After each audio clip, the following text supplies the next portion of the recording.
नमस्कार विद्यार्थी मित्रों, स्वागत है तमारू यूट्यूब चैनल अंदर। अलग अलग धोरण प्रमाणेना निबंध लेखन આપણે જોતા આવીએ છીએ। અહીંયા આજે આપણે હિન્દીને લગતા જે નિબંધ છે તો એમના વિશેની આપણે ચર્ચા કરવાના છે। હિન્દીનો નિબંધ છે મેરા પ્રિય હિન્દી કવિ। આવા અલગ અલગ હિન્દીને લગતા પણ નિબંધ છે ચેનલમાં મુકાતા રહેશે। માટે ચેનલને જેમણે સબસ્ક્રાઇબ નથી કરેલી એ ચેનલને જરૂરથી સબસ્ક્રાઇબ કરી લેજો અને બેલ આઇકન પર ક્લિક કરી દેજો। આવા ઘણા બધા વિડીયોઝ ચેનલમાં મુકાતા રહેશે, બરાબર। તો પહેલાં જોઈએ એમનો અલગ અલગ પરિચય આપને આપેલો છે, પછી ના મુદ્દા જોઈ લઈએ। तो परिचय साहित्य का रूप, विशेषताएं क्या है, व्यक्तित्व और प्रिय होने का कारण क्या है। तो आ रीते एना मुद्दाना आधारे हिंदीनो निबंध है पण आपणे लखी शकीए। तो जोता जईए अलग अलग आवा मुद्दा प्रमाणे कई रीते लखी शकीए।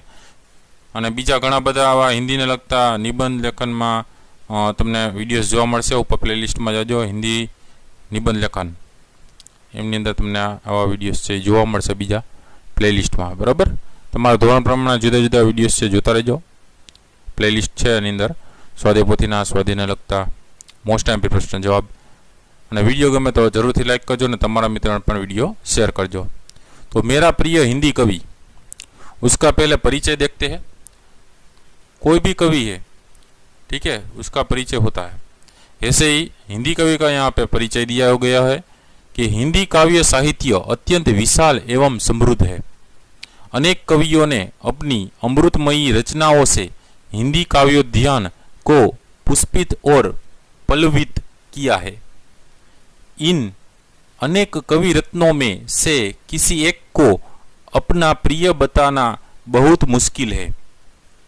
फिर भी जहां तक चुनाव का प्रश्न है, राष्ट्र कवि स्व मैथिली शरण गुप्त को मैं अपना प्रिय कवि मानता हूं। अब दूसरा मुद्दा है साहित्य का रूप क्या है। तो यहाँ पे कवि मैथिली शरण गुप्त के बारे में देखते हैं कि मैथिली शरण गुप्त भारतीय संस्कृति और भारतीय जनता के सच्चे प्रतिनिधि थे।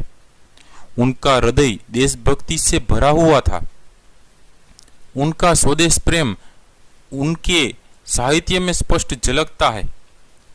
उनके काव्यों में भारतीय संस्कृति, इतिहास एवं समाज प्रतिबिंबित हुआ है। गुप्त जी हिंदी भाषा और साहित्य के शिल्पी थे। सरल सुगम हिंदी उनकी कविता का प्रधान गुण है। प्राचीनता के अनन्य पुजारी होते हुए भी गुप्त जी नवीनता का स्वागत करने में से किसी से पीछे नहीं रहे।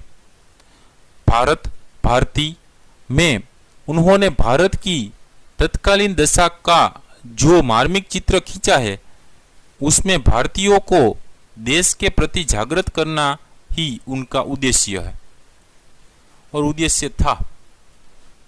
साकेत में आपने राम का जो रूप प्रस्तुत किया है वह आपकी राष्ट्रीय भावना के अनुरूप है।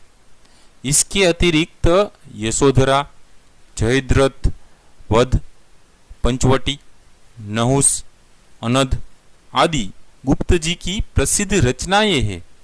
गुप्त जी की सहानुभूति उन पात्रों को भी मिली है जो कवियों द्वारा प्रायः उपेक्षित रहे और जिनकी महिमा कोई परख न सका। साकेत की उर्मिला और यशोधरा की यशोधरा भारतीय नारी जीवन की ऐसी ही करुण प्रतिमाएं है। वास्तव में गुप्त जी का काव्य लोक कल्याण की भावना का प्रेरक है। गुप्त जी का व्यक्तित्व भी उनके काव्य के समान ही सरल और मधुर था। प्राणी मात्र उनकी करुणा का पात्र था। उनमें शिशु सुलभ सरलता, स्नेहिल आत्मीयता और वैष्णव जनोचित विनम्रता थी।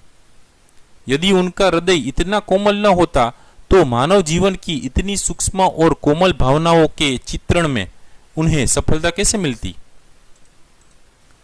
गुप्त जी राष्ट्रभाषा हिंदी के प्रतिनिधि और लोकप्रिय कवि थे।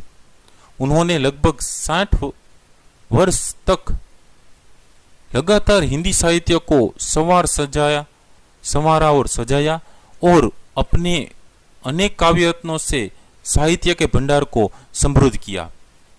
नारी जीवन की करुणा, देश की दुर्दशा, अस्पृश्यता निवारण, प्रकृति एवं मानव जीवन की हर झांकी उनकी कविता में मिलती है। गुप्त जी हिंदी के ही नहीं, भारतीय साहित्य के गौरव है। उन्होंने देश की जनता के हृदय सिंहासन पर अपना स्थान बना लिया था। भारतीय संस्कृति और मानवता के ऐसे महान नायक और सबके दादा गुप्त जी मेरे प्रिय कवि क्यों न हो। तो विद्यार्थी मित्रों, आ रीते अलग अलग पॉइंट प्रमाणे આપણે નિબંધ છે એ લખી શકીએ। જેમ ગુજરાતીના નિબંધ લેખનમાં પૂછાતા હોય એ રીતના હિન્દી વિષયની અંદર પણ નિબંધો પૂછાતા હોય છે અને આવનારી દરેક પરીક્ષાની અંદર એમાં ઉપયોગી પણ તમને થાય।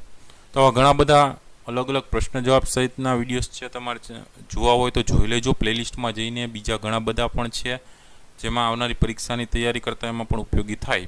बाकी हिंदीना निबंध लेखननुं अने गुजरातीना जे पण निबंध लेखन छे एना अलगथी प्लेलिस्ट छे ज। जोता रहेजो विडियो, ज्ञानमां વધારો करता रहेजो अने चेनलने जेमणे सब्सक्राइब नथी करेली ए चेनलने जरूरथी सब्सक्राइब करजो। Thank you very much and take care.